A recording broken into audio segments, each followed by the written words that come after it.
నమస్కారం వార్తలకు స్వాగతం వివరాల్లోకి వెళ్తే ముఖ్యమంత్రి చంద్రబాబు నాయుడు అధ్యక్షతన జరిగిన రాష్ట్ర మంత్రివర్గ సమావేశం ముగిసింది. రాష్ట్ర ప్రభుత్వ ప్రధాన కార్యదర్శి జి సాయి ప్రసాద్ తో పాటు రాష్ట్ర మంత్రులు ఇతర ఉన్నతాధికారులు ఈ సమావేశంలో పాల్గొన్నారు. సమావేశంలో పలు కీలక అంశాలపై విస్తృతంగా చర్చ జరిగింది. అనంతరం ఆయా ప్రతిపాదనలకు రాష్ట్ర మంత్రివర్గం ఆమోదం తెలిపింది. సమావేశంలో తీసుకున్న నిర్ణయాలకు సంబంధించిన పూర్తి వివరాలను ప్రభుత్వం త్వరలో అధికారికంగా వెల్లడించనుంది.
రాజధాని అమరావతిలో మంత్రులు నారాయణ, గొట్టిపాటి, డోలా శ్రీ బాల వీరాంజనేయ స్వామి గురువారం పర్యటించారు. పర్యటనలో భాగంగా అమరావతిలో రోడ్లు, భవనాల నిర్మాణ పనులను పరిశీలించారు.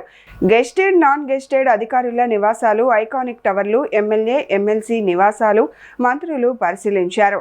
నిర్మాణ పనులు జరుగుతున్న తీరును సహచర మంత్రులకు వివరించిన మంత్రి నారాయణ ఈ సందర్భంగా వివరించారు.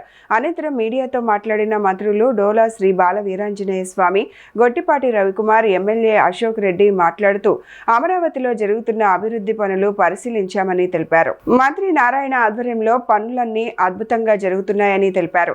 భూములు ఇచ్చిన రైతులకు ధన్యవాదాలు తెలియజేస్తున్నామని పేర్కొన్నారు. ఈరోజు అమరావతిలో జరుగుతున్న అభివృద్ధి పనులని మా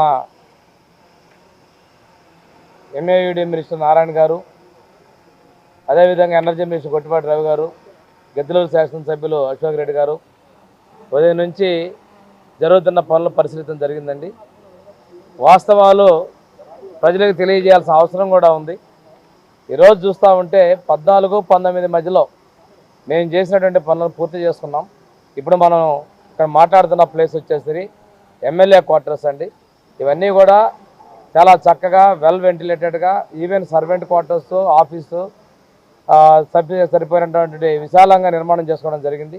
గౌరవ మన మున్సిపల్ శాఖ మంత్రులు పెద్దల నారాయణ గారు, అలాగే గౌరవ సాంఘిక సంక్షేమ శాఖ మంత్రులు డోలా శ్రీ బాలవీరాంజనేయ స్వామి గారు, గౌరవనీయులు మన యొక్క విద్యుత్ శాఖ మంత్రులు అన్న గొట్టిపాటి రవికుమార్ గారు, ఇప్పుడు మేము ప్రొద్దుటి నుంచి ఇవన్నీ కూడా చూడడం జరిగింది. ఏదైతే మనకి సెక్రటేరియట్ కానీ, లేకపోతే అసెంబ్లీ భవనాల నిర్మాణం కానీ, లేకపోతే ఎంప్లాయీస్ కేవ్ కానీ, IAS officers, judges, MLAs quarters, ఈరోజు వీటిని చూసిన తర్వాత ఒక అద్భుతమైనటువంటి అమరావతి నిర్మాణం ఏ విధంగా జరుగుతుందనేది ప్రత్యక్షంగా చూసిన తర్వాత చాలా సంతోషంగా ఉంది.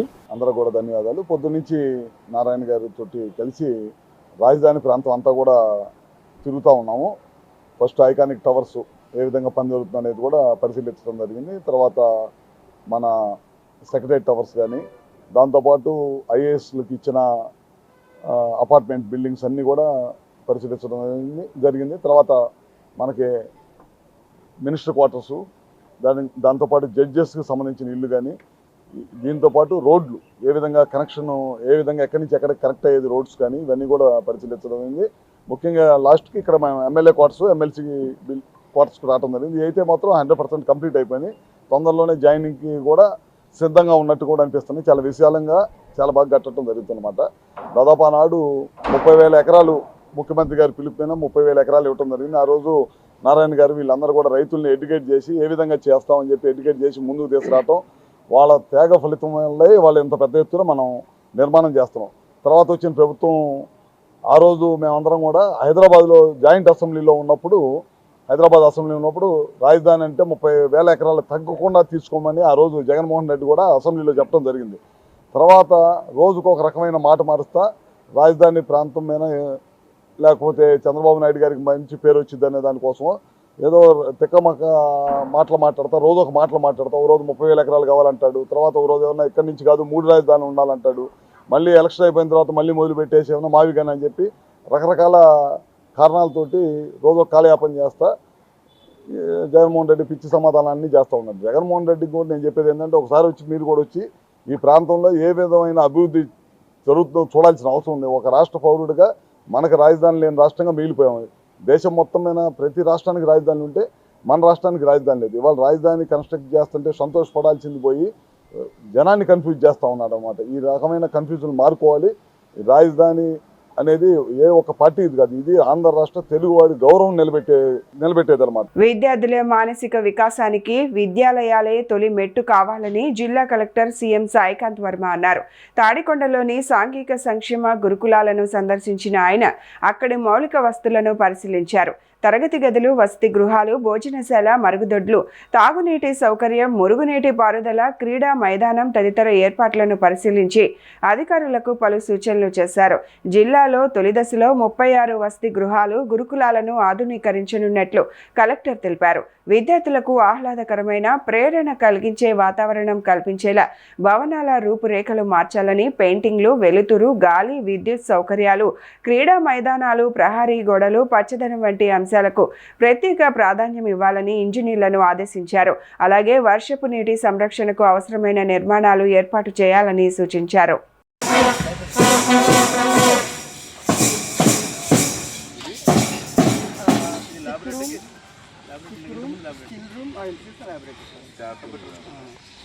ఇది క్లాస్ స్కూల్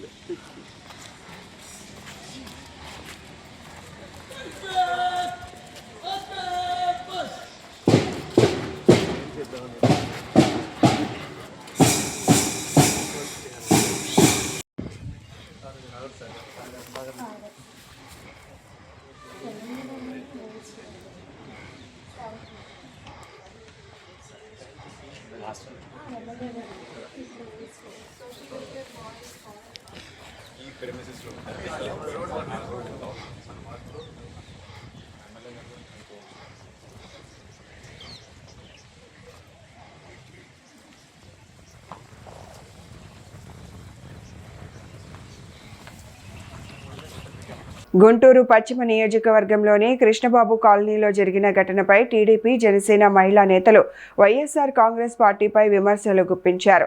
చిన్న ఘటనను పెద్దదిగా చిత్రీకరించి రాజకీయ లబ్ధి పొందేందుకు వైసీపీ శ్రేణులు ప్రయత్నిస్తున్నారని ఆరోపించారు. గుంటూరు పశ్చిమ టీడీపీ కార్యాలయంలో నిర్వహించిన మీడియా సమావేశంలో టీడీపీ, జనసేన మహిళా నేతలు శివలీల, కల్పన, గంట మౌనిక, విజయలక్ష్మి మాట్లాడారు.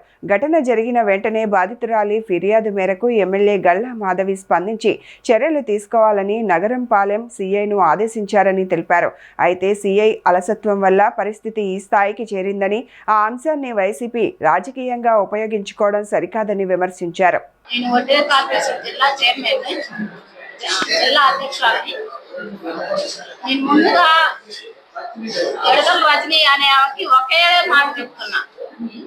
గత 5 సంవత్సరాలు అధికార పార్టీలో ఉన్నప్పుడు ఎంతమంది మహిళలకి అన్యాయం జరిగింది.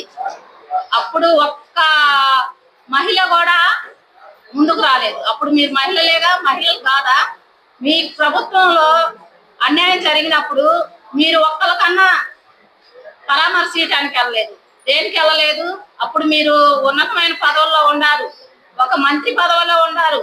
అప్పుడు విడదల రజని అనే ఒక మంత్రి ఎందుకు వెళ్ళాలా? భవ్యశ్రీ అనే ఒక వడ్డెరమ్మాయిని అత్యాచారం చేసి చంపేస్తే ఆ రోజు ఒక్కరు కూడా వెళ్ళలేదు పరామర్శించడానికి. మహిళలు చాలా హ్యాపీగా ఉన్న ఈ తరుణంలో కొంతమంది వైసీపీ కోవర్తులు మాలో చేరారు. ఆ కోవర్తులు ఈ సంఘటన జరిగిన తర్వాత మేము చాలా విచారించిన తర్వాత ఈ కోవర్తులు ఎమ్మెల్యే గల్లా మాధవి గారికి మంచి పేరు రావటం ఇష్టం లేక ఎలాగైనా సరే దీన్ని చెడగొట్టాలనే దురుద్దేశంతో అనుకోకుండా జరిగిన సంఘటనగా ఇది ఒక ప్లాన్ ఆఫ్ యాక్షన్ గా క్రియేట్ చేశారే తప్పితే ఈ జరిగిన సంఘటన బట్ట మేము బాధపడుతున్నాం.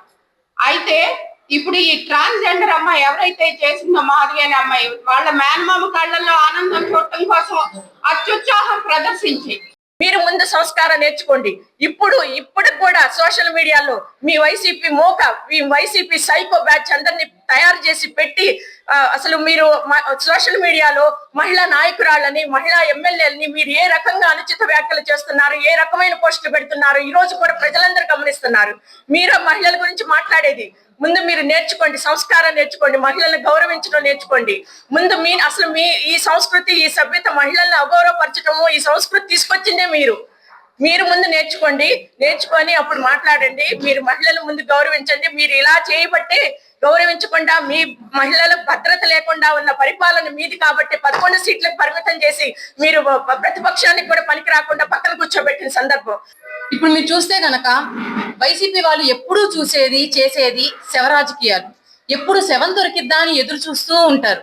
ఇప్పుడు శవం దొరకలేదు కాబట్టి ఏ అంశం దొరికిద్దా అని ఎదురు చూస్తూ ఒక ఆడపిల్ల ఒక ఆడబిడ్డ అని కూడా లేకుండా కడుపున పెట్టుకొని కాపాడి వాళ్ళకి ఎలా న్యాయం జరగాలి అని ఎవరైతే ప్రయత్నిస్తున్నారో వాళ్ళు ఏం చేస్తారు అని చూడడం పోయి ఇంకా రీప్లే చేసినట్టు ఏదో సరదా కోసం అదే వీడియోని రిపీట్ మోడ్ లో జూమ్ చేసి ఆ వైసీపీ నీచ రాజకీయాలు వాళ్ళ టార్చర్ తట్టుకోలేక ఆ ఆడబిడ్డ తన ఆందోళన వ్యక్తం చేస్తూ వీడియో రిలీజ్ చేసినా కూడా ఇప్పటికీ కూడా దాని గురించి వదిలేసి వీళ్ళు కావాల్సిన కథనాలు కట్టుకుంటూ ఇంకా అదే రాజకీయం కొనసాగిస్తున్నారంటే ఇంతకన్నా సిగ్గుమాలిన పని ఇంకేమన్నా ఉంటుందా? మీ ఇంట్లో ఆడబిడ్డలు లేరా? ఒక్కసారి మిమ్మల్ని మీరు ఆత్మ పరీక్ష చేసుకోవాలి అని నేను కోరుకుంటున్నాను. గల్లా మాధవి గారు పశ్చిమ నియోజకవర్గంలో ఎమ్మెల్యేగా వచ్చిన దగ్గర నుంచి మహిళ ఏ విధంగా అంటే మనం హిస్టరీలో చదువుకున్నాం, ఝాన్సీ లక్ష్మీబాయి అని ఇలానే సంఘ సంస్కర్తలు కానివ్వండి, వీర వనితలు కానీ మేము చూసింది ఏంటంటే మన జనరేషన్ లో హిస్టరీలోనే చూసాం, రియల్ గా చూడలేదు. రియల్ గా చూసుకున్నది ఎవరిని అంటే గల్లా మాధవి గారిని.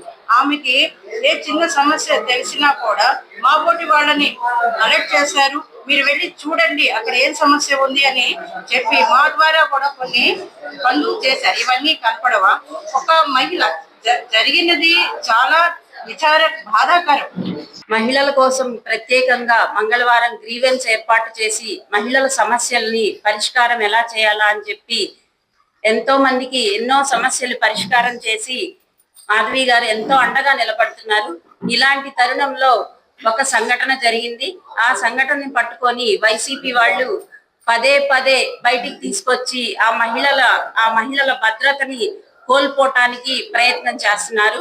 అలాంటి భద్రత కోల్పోయే మహిళలు ఎవరు లేరు. మొన్న మంగళవారం కూడా మీరు రీసెంట్ గా చూసే ఉంటారు, చాలా మంది మహిళలు, ఇంకా ఎక్కువ మంది మహిళలు వచ్చి మాకు ఇంకా సమస్యలు ఉన్నాయి అని చెప్పి ఇక్కడ మంగళవారం ప్రత్యేకంగా మీరు చూసే ఉంటారు. చాలా మంది మహిళలు వచ్చి వాళ్ళ సమస్యలు పరిష్కారం అయినాయి, ఇంకా కొన్ని సమస్యలు ఉన్నాయి, అవి మాకు మాధవి గారి వల్లే అవుతాయి అని చెప్పి వచ్చి ప్రత్యేకంగా మహిళలందరూ పాల్గొని ఇక్కడ పశ్చిమ నియోజకవర్గంలో మీరు గమనిస్తే చాలా మంది సమస్యలు పరిష్కారం అవుతున్నాయి అమ్మా, ఇక్కడికి వస్తేనే మాకు అవుతున్నాయి అని చెప్పి ఎంతో మంది వచ్చి వెళ్ళిన తరుణం మీరు చూసే ఉంటారు. ఆంధ్రప్రదేశ్ గిరిజన గురుకులాల విద్యా సంస్థల్లో పనిచేస్తున్న కాంట్రాక్ట్ ఉపాధ్యాయులు తమ ఉద్యోగ భద్రత కోసం ఆందోళన చేపట్టారు. మొత్తం 1448 మంది కాంట్రాక్ట్ టీచర్లలో 824 మందికి మాత్రమే కాంట్రాక్ట్ పునరుద్ధరణ జరిగిందని, మిగిలిన 624 మంది ఉపాధ్యాయులను కూడా వెంటనే విధుల్లోకి తీసుకోవాలని వారు డిమాండ్ చేశారు. కాంట్రాక్ట్ కాలపరిమితిని పూర్తిగా తొలగించి ఉద్యోగ భద్రత కల్పించాలని కోరుతూ మంగళగిరిలో మంత్రి నారా లోకేష్ నివాసం ముట్టడికి ఉపాధ్యాయులు పిలుపునిచ్చారు. ఈ నేపథ్యంలో ప్రకాశం బ్యారేజ్ వద్ద భారీగా పోలీసులు మోహరించారు. ముట్టడికి వెళ్తున్న పలువురు ఉపాధ్యాయులను పోలీసులు అదుపులోకి తీసుకున్నారు. ఈ ప్రాంతంలో ఉద్రిక్త పరిస్థితులు నెలకొన్నాయి.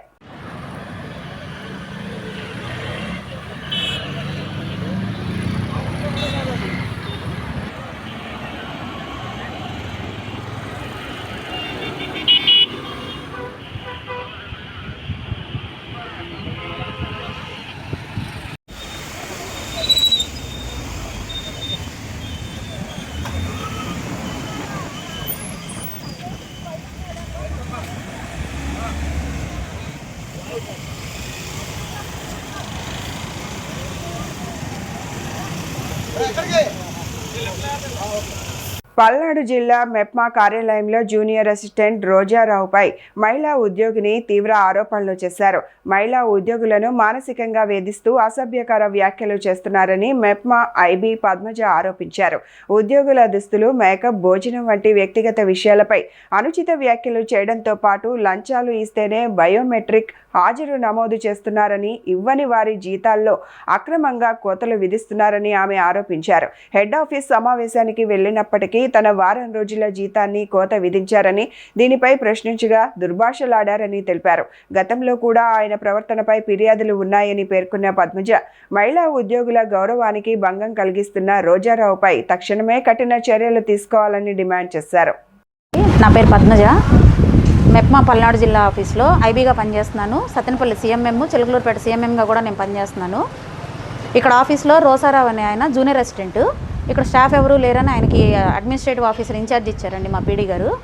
గత కొన్నాళ్ళుగా నేను ఇక్కడికి ట్రాన్స్ఫర్ అయ్యి సంవత్సరం అయింది. ఈ సంవత్సర కాలంగా ప్రతిరోజు ఇక్కడ ఆడవాళ్ళని వేధింపులు గురి చేస్తూనే ఉంటాడు. మేకప్ వేసుకొని వస్తారు, బాక్సులు తెచ్చుకొని తింటారు, పని పాట లేదు వీళ్ళకి, వస్తారు పోతారు, ఇదే పని అంటాడు.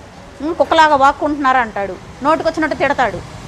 మా అందరివి జీతాలు కట్ చేస్తాడు. ఆయనకి డబ్బులు ఇస్తేనేమో బయోమెట్రిక్ అటెండెన్స్ ఏ టైంలో వేసినా అందరికీ ఫోన్ చేసి నీకు జీతం తగ్గింది, ఎందుకు తగ్గింది అని అడుగుతాడు. డబ్బులు ఇవ్వకపోతేనేమో జీతాలు అందరికీ కట్ చేసేసి పంపిస్తాడు. నేను ఈరోజు నాకు వారం రోజులు జీతం తగ్గింది, ఎందుకు తగ్గించి పంపించారు అని అడిగితే, ఎందుకు కుక్కలాగా వాగుతున్నావు నువ్వు, నీకు సమాధానం చెప్పాల్సిన అవసరం నాకు లేదు, నీ చేతనైన చోట చెప్పుకో అని తిడుతున్నాడు నన్ను. ఇదైతే మాత్రం అసలు హర్షించదగ్గ విషయమే కాదండి. నేను 2 రోజులు హెడ్ ఆఫీస్కి మీటింగ్కి వెళ్ళా, ట్రైనింగ్కి వెళ్ళా. కనీసం పీడీ గారికి నేను చెప్పి పీడీ గారి పర్మిషన్తో మేము వెళ్ళాం. కనీసం జీతం తగ్గినప్పుడు పీడీ గారికి చెప్పాలి, అడగాలి. ఏమి అడగకోకుండా హెడ్ ఆఫీస్కి జీతం రికమెండ్ చేసి పంపించేశాడు. ఎందుకు తగ్గింది అని అడిగితే ఈరోజు నోటుకొచ్చినట్టు నన్ను తిడుతున్నాడు. ఇదైతే మాత్రం చాలా చాలా బాధాకరమైన విషయం అండి. పనిచేసే చోట ఆడవాళ్ళని ఇలా మాట్లాడడం అనేది చాలా తప్పు. ఒక జూనియర్ అసిస్టెంట్ ఎంత ఇన్ఛార్జ్ ఇస్తే అడ్మినిస్ట్రేటివ్ ఆఫీసర్ అయిపోతే మాత్రం నోటుకొచ్చినట్టు ఆడవాళ్ళని తిడతాడా అండి? ఒకసారి కాదు, ఎందుకు కుక్కలాగా వాగుతున్నావు నువ్వు, నీకు సమాధానం చెప్పాల్సిన అవసరం నాకు లేదు, నీ చేతనైన చోట చెప్పుకో, నీకు దిక్కున్న చోట చెప్పుకో అంటున్నాడు. గుంటూరు ఆఫీస్లో కూడా ఇలాగే చేస్తే ఒక ఆఫీసరు చెప్పు తీసుకొని వెనకాల పడింది ఇతన్ని కొట్టడానికి. ఇక్కడ ఎవ్వరు ఏ చర్యలు తీసుకోలేదు. గత ఏప్రిల్ 25వ తారీఖు కూడా ఇలాగే మాట్లాడారు, నువ్వు కుక్కలాగా వాగుతున్నావు అన్నాడు నన్ను. అప్పుడు కూడా నేను అలాగే ఎస్పీ గారికి కంప్లైంట్ రాసేపోతే ఇక్కడ వాళ్ళు అందరూ అన్నారు, వద్దులే మేడం, ఇప్పటికే పరిస్థితులు బాగాలేదు, మన పల్నాడు మెప్మా పరిస్థితి, మీరేమి ఇవ్వకండి, ఒక్కసారికి ఊరుకోండి, మేము చెప్పి చూస్తామన్నారు. ఏం మారాడండి చెప్పి చూస్తే? ఏమీ మారలేదు. మాట్లాడితే తిడతాడు, మేకప్ వేసుకొని వస్తారంటాడు. ఆయనకి ఎందుకంటే ఆడవాళ్ళ గురించి ఎందుకు అనాలి మమ్మల్ని? మా డ్రెస్సుల గురించి, మా మేకప్ల గురించి, మా జుట్ల గురించి ఎందుకు అనాలి? ఆయన ఎవరు అసలు మమ్మల్ని అంటానికి? మేము ఎలా వస్తాయి ఆయనకి ఎందుకు? అటెండెన్స్ తగ్గింది, జీతం తగ్గించి పంపించాడని అడిగితే కుక్కలాగా వాగుతున్నారంటాడా? దిక్కున చోట చెప్పుకోవాలా? నేను ఎస్పీ గారికి అయితే కంప్లైంట్ ఇస్తానండి. తిరుమల ఘాట్ రోడ్లోని 7వ మైలు వద్ద ప్రసన్న ఆంజనేయ స్వామి ఆలయంలో విగ్రహం చోరీ ఘటనలో నిందితుడిని పోలీసులు అదుపులోకి తీసుకున్నారు. పెద్ద ఆంజనేయ స్వామి విగ్రహం కింద పూజలు అందుకుంటున్న చిన్న విగ్రహాన్ని జశ్వంత్ కుమార్ అపహరించినట్లు పోలీసులు గుర్తించారు. గోవింద మాల ధరించి ఘాట్ రోడ్డుపై నుంచి ఆలయం వద్దకు వచ్చిన నిందితుడు తెల్లవారుజామున 3 గంటల సమయంలో విగ్రహాన్ని వస్త్రంలో చుట్టుకుని తీసుకెళ్లినట్లు తెలిపారు. సమాచారం అందుకున్న పోలీసులు, విజిలెన్స్ అధికారులు సమన్వయంతో దర్యాప్తు చేపట్టారు. ఒంగోలు రైల్వే స్టేషన్ వద్ద నిందితుడిని రైల్వే పోలీసులు అదుపులోకి తీసుకుని విగ్రహాన్ని స్వాధీనం చేసుకున్నారు. ఘటన జరిగిన 14 గంటల్లోనే నిందితుడిని పట్టుకున్నట్లు పోలీసులు వెల్లడించారు.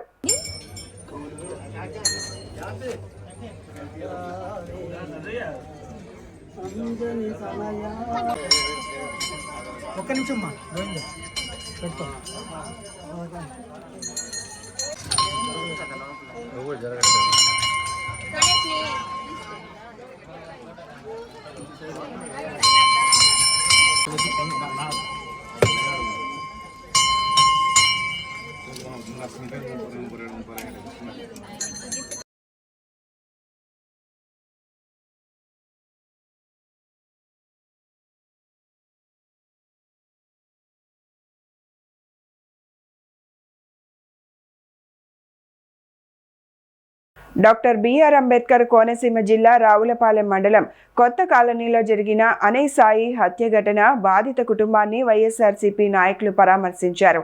మాజీ MP Nandigama Suresh, MLC Bommi Israel, party నాయకులు, కార్యకర్తలు బాధితుల నివాసానికి చేరుకుని కుటుంబ సభ్యులను ఓదార్చి ప్రగాఢ సానుభూతి తెలిపారు. ఈ సందర్భంగా బాధిత కుటుంబానికి న్యాయం జరిగేలా చట్టపరమైన చర్యలు తీసుకోవాలని ప్రభుత్వాన్ని, అధికారులను కోరుతామని వైఎస్ఆర్సీపీ నేతలు తెలిపారు. హత్య కేసును నిష్పక్షపాతంగా దర్యాప్తు చేసి నిందితులను త్వరితగతిన అరెస్టు చేసి కఠిన చర్యలు తీసుకోవాలని డిమాండ్ చేశారు. పరామర్శించమంటే వచ్చారు, మీతో మాట్లాడతానంట.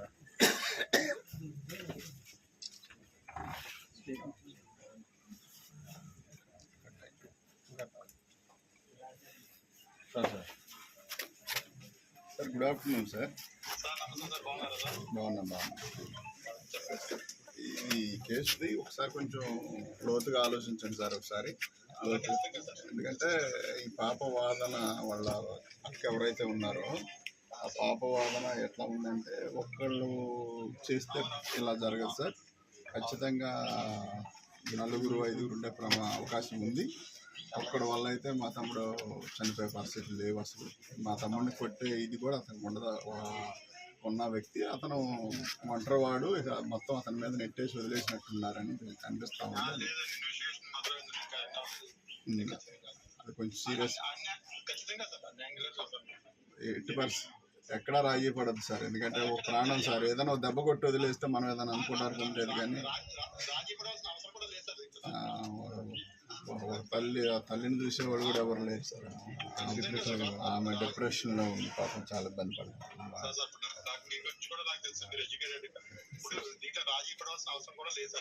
అలాగే సార్, కొంచెం కేర్ తీసుకోండి సార్. రేష్మి గారు ఏమీ లేదు, ఇప్పుడు కంప్లైంట్ వాళ్ళ మదర్ ఇచ్చిందంట. కంప్లైంట్ వాళ్ళ మదర్ పేరు మీద ఉందంటున్నారు. ఆమె డిప్రెషన్లోకి వెళ్ళిపోయింది. ఆమె ఏమీ తెలియట్లేదు. ఆ కంప్లైంట్ అవసరం అయితే మార్చుకోవాల్సి వస్తుంది సార్ వాళ్ళ సిస్టర్ పేరు మీద. అంటే ఆమె డిప్రెషన్లోకి వెళ్ళిపోయింది సార్. రేపు పొద్దున్న ఈ విట్నెస్లు కానీ, లేదంటే ఆమె కొడుకు వస్తాడని ఇంకా సాయి వస్తాడు, భోజనం చేస్తాడు, రారా సాయి అంటుంది. ఆవిడ ఏమి చెప్పే పరిస్థితులు లేదు. అవసరమైతే మీరు మార్పు చేసుకోవచ్చు కంప్లైంట్. కొంచెం అది పరిశీలించాలి కంపల్సరీ. వాళ్ళ సిస్టర్ కానీ వాళ్ళ బ్రదర్ కానీ, వాళ్ళ సిస్టర్ అన్నీ తెలుసు కాబట్టి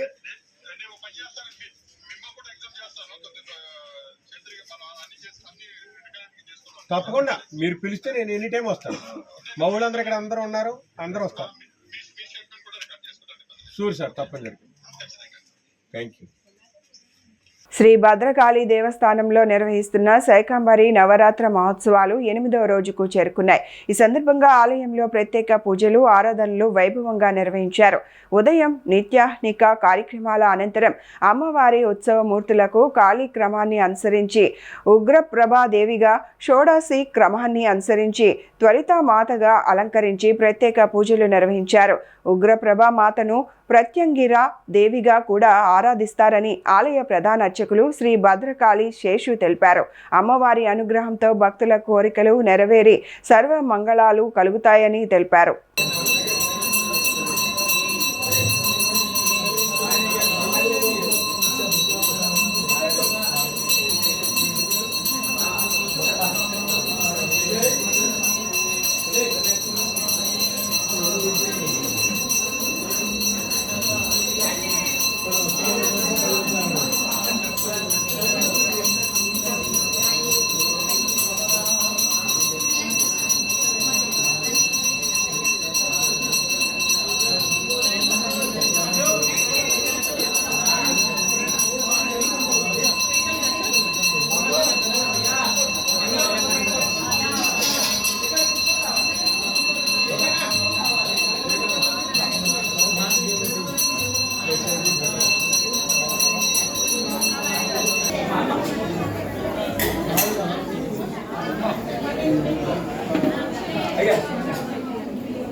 నీట్ పరీక్ష పేపర్ లీకేజీ అంశంపై నిరసన వ్యక్తం చేస్తూ తెలంగాణ రక్షణ సేన విద్యార్థి నాయకులు చేపట్టిన నిరవధిక నిరాహార దీక్ష కొనసాగుతోంది.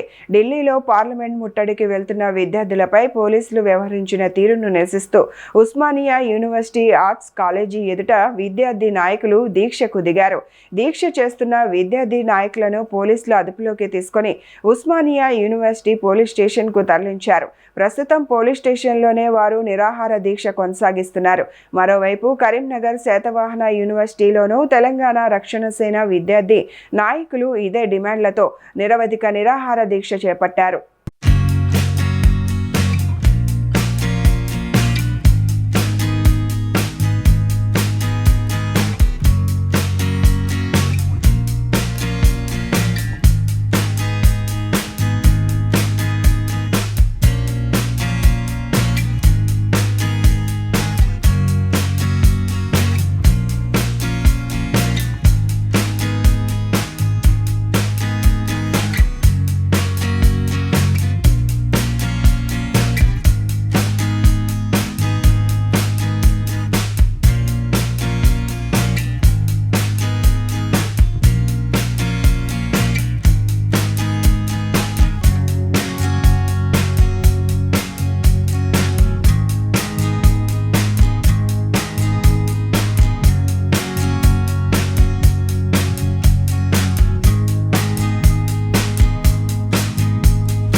కేంద్ర విద్యాశాఖ మంత్రి ధర్మేంద్ర ప్రధాన్ రాజీనామా చేయాలని కాంగ్రెస్ పార్టీ రాష్ట్ర మీడియా చైర్మన్ మాజీ రాజ్యసభ సభ్యుడు డాక్టర్ నర్రెడ్డి తులసిరెడ్డి డిమాండ్ చేశారు. వేంపల్లిలో నిర్వహించిన మీడియా సమావేశంలో ఆయన మాట్లాడుతూ జాతీయ స్థాయి ప్రవేశ పరీక్షల నిర్వహణలో వరుస వైఫల్యాలకు నైతిక బాధ్యత వహిస్తూ మంత్రి పదవికి రాజీనామా చేయాలని అన్నారు. అలాగే విజయవాడలో కాంగ్రెస్ కార్యాలయంపై జరిగిన దాడిని తీవ్రంగా ఖండిస్తూ బీజేపీపై విమర్శలు గుప్పించారు. వేంపల్లిలో మీడియాతో మాట్లాడిన డాక్టర్ నర్రెడ్డి తులసిరెడ్డి ధర్మేంద్ర ప్రధాన్ విద్యాశాఖ మంత్రిగా బాధ్యతలు చేపట్టిన తరువాత NEET, UGC NET, CSIR UGC NET వంటి జాతీయ స్థాయి పరీక్షల్లో ప్రశ్న పత్రాల లీకేజీలు, పరీక్షల రద్దు, వాయిదాలు చోటు చేసుకున్నాయని ఆరోపించారు. కేంద్ర విద్యాశాఖ మంత్రి శ్రీ ధర్మేంద్ర ప్రధాన్ గారి విషయంలో మోడీ ప్రభుత్వం, బీజేపీ పార్టీ మొండి వైఖరి ప్రదర్శిస్తున్నాయి, మూర్ఖత్వంగా ప్రవర్తిస్తున్నాయి, సెల్ఫ్ గోల్ కొట్టుకుంటున్నాయి. 2021లో ధర్మేంద్ర ప్రధాన్ గారు కేంద్ర విద్యాశాఖ మంత్రిగా బాధ్యతలు చేపట్టారు. ఈ 5 సంవత్సరాల్లో ఆయన విద్యాశాఖ మంత్రిగా ఉన్న కాలంలో దేశంలో జాతీయ స్థాయి ప్రతిష్టాత్మక ప్రవేశ పరీక్షల్లో అనేక సందర్భాల్లో పరీక్షా పత్రాలు లీక్ కావడం, పరీక్ష రద్దు కావడమో లేకుంటే వాయిదా పడడమో జరిగిన సందర్భాలు అనేకం ఉన్నాయి. నీట్ 2026 ఇది వైద్య విద్యా కోర్సులకు సంబంధించి నిర్వహించే ఒక ప్రతిష్టాత్మకమైన పరీక్ష. ఈ పరీక్షలో లీకేజ్ కావడం, రద్దు కావడం, మళ్ళీ పరీక్ష నిర్వహించడం జరిగింది. అంతకుముందు assistant professors, junior research fellowship కొరకు కండక్ట్ చేసినటువంటి యూజీసీ నెట్ ఎగ్జామ్లో కూడా పరీక్షా పత్రాలు లీక్ కావడము, రద్దు కావడము పరీక్ష జరిగింది. అంతకుముందు సిఎస్ఐఆర్ యూజీసీ నెట్ ఈ పరీక్షల్లో కూడా లీక్ కావడము, వాయిదా పడడం జరిగింది. ఇలా అనేక సందర్భాల్లో ఈ 6 సంవత్సరాల్లో, ఈ 5 సంవత్సరాల్లో ఇటువంటి అనేకం జరిగినాయి. వీటికి నైతిక బాధ్యత వహిస్తూ ఆయన స్వచ్ఛందంగానే రాజీనామా చేసి ఉండాలి. ఒకవేళ ఆయన చేయకపోయి ఉంటే ప్రధానమంత్రి ఆయన తన మంత్రివర్గం నుండి తొలగించాలి. ఈ రెండిట్లో ఏదో ఒకటి జరిగి ఉండాలి. కానీ రెండూ జరగలేదు. కేంద్ర మంత్రివర్గంలో ఉన్నారు, కేంద్ర విద్యాశాఖ మంత్రిగా కొనసాగుతూ ఉన్నారు. రాహుల్ గాంధీ పట్ల ప్రతిపక్ష నేత, కాంగ్రెస్ పార్టీ అగ్రనేత, ఆయన పట్ల ప్రభుత్వం అనుసరించిన విధానం చాలా దుర్మార్గంగా ఉంది. ఆయన కంటి కింద గాయం కావడం, ఆయన ముక్కు నుండి రక్తం కావడం జరిగింది. రాహుల్ గాంధీ చిందించిన రక్తం ఊరికే పోదు. తస్మాత్ జాగ్రత్త అని కాంగ్రెస్ పార్టీ బీజేపీని హెచ్చరిస్తూ ఉంది. ఆర్టీసీ ప్రైవేటీకరణను నిలిపివేసి ఎలక్ట్రిక్ బస్సులను రాష్ట్ర ప్రభుత్వమే కొనుగోలు చేసి ఆర్టీసీ ద్వారానే నిర్వహించాలని డిమాండ్ చేస్తూ సిఐటియు ఆధ్వర్యంలో కడప ఆర్టీసీ బస్టాండ్ వద్ద ధర్నా నిర్వహించారు. ఈ సందర్భంగా ప్రభుత్వ ప్రైవేటీకరణ విధానాలకు వ్యతిరేకంగా సిఐటియు నాయకులు నిరసన వ్యక్తం చేశారు. కడప ఆర్టీసీ బస్టాండ్ వద్ద సిఐటియు ఆధ్వర్యంలో చేపట్టిన ధర్నాలో నాయకులు ఆర్టీసీ పరిరక్షణకు ప్రభుత్వం చర్యలు తీసుకోవాలని కోరారు. ఈ సందర్భంగా సిఐటియు నాయకుడు బాదుల్లా మాట్లాడుతూ ఎలక్ట్రిక్ బస్సుల కొనుగోలు, నిర్వహణ బాధ్యతలను రాష్ట్ర ప్రభుత్వమే చేపట్టి ఆర్టీసీ సంస్థ ద్వారా నిర్వహించాలని డిమాండ్ చేశారు. రాష్ట్ర గవర్నమెంట్ చేసిన సందర్భాలు లేవు అని చెప్పి ఈరోజు 2 సంవత్సరాలు అవుతుంది ఒక కొత్త బస్సును కొనుగోలు చేసినటువంటి పరిస్థితి లేదు. అలాగే ఆర్టీసీ కోట్ల రూపాయలు విలువ చేసే ఆస్తులను ఈరోజు విశాఖపట్నంలో లూలు సంస్థకు కారు చౌకాలు ఇచ్చారు. అలాగే రాయలసీమలో కూడా కడప, కర్నూలు, అనంతపురం, కర్నూలు లాంటి సంస్థల్లో హెడ్ క్వార్టర్లు ఉన్నటువంటి పక్కనే ఆర్టీసీ 2.5 ఎకరాల కడప బస్టాండ్ పక్కన ఉండి విద్యుత్ సంస్థలు లేదా విద్యుత్ బస్సులు ప్రత్యేకంగా బస్సు డిపో కోసం కేటాయించి కోట్ల రూపాయలు విలువ చేసే పినాకి సంస్థకు ఈ యొక్క ఆస్తులను కట్టబెట్టేందుకు రాష్ట్ర ప్రభుత్వం, కూటమి ప్రభుత్వం, చంద్రబాబు ప్రభుత్వం ప్రయత్నం చేస్తుంది. ఒక పక్క ఆర్టీసీని ప్రభుత్వం విలీనం చేసుకున్న తర్వాత ఉద్యోగస్తులందరూ సంబరాలు చేసుకున్నారు. కాకపోతే చివరకు వాళ్ళ పరిస్థితి ఎట్టుందంటే పొయ్యిలో నుంచి పంతులో పడిన పరిస్థితి ఉంది. ఏమాత్రం ఉపయోగపడినట్టు ఉంది. ఒక పక్క ఆర్టీసీ సంస్థను ఉపయోగించుకుంటా ఆర్టీసీ ఉద్యోగస్తులకు ఏమాత్రం చేయకుండా ఉంది. ఈరోజు ఈ ఆర్టీసీలో ఆన్ కాల్ డ్రైవర్స్ కానీ లేదా సాలితాల నుండి ఈ వేతనాలతో అవుట్ సోర్సింగ్ విధానంలో ఉన్నారు. వాళ్ళందరినీ కాపాడాలని చెప్పి ఏఐటీసీగా డిమాండ్ చేస్తూ ఈ యొక్క విద్యుత్ బస్సులను ఆర్టీసీ సంస్థే కొనుగోలు చేయాలా. ఆ యొక్క సెంట్రల్ గవర్నమెంట్ ఇచ్చేటువంటి 60%, స్టేట్ గవర్నమెంట్ ఇచ్చేటువంటి 40% ఈ యొక్క ఆర్టీసీ సంస్థ ద్వారానే కొనుగోలు చేసే విధంగా ఇవ్వాలని చెప్పి ఏఐటీసీగా డిమాండ్ చేస్తున్నాం. ఈ వార్తలు ఇంతటితో సమాప్తం. నమస్కారం.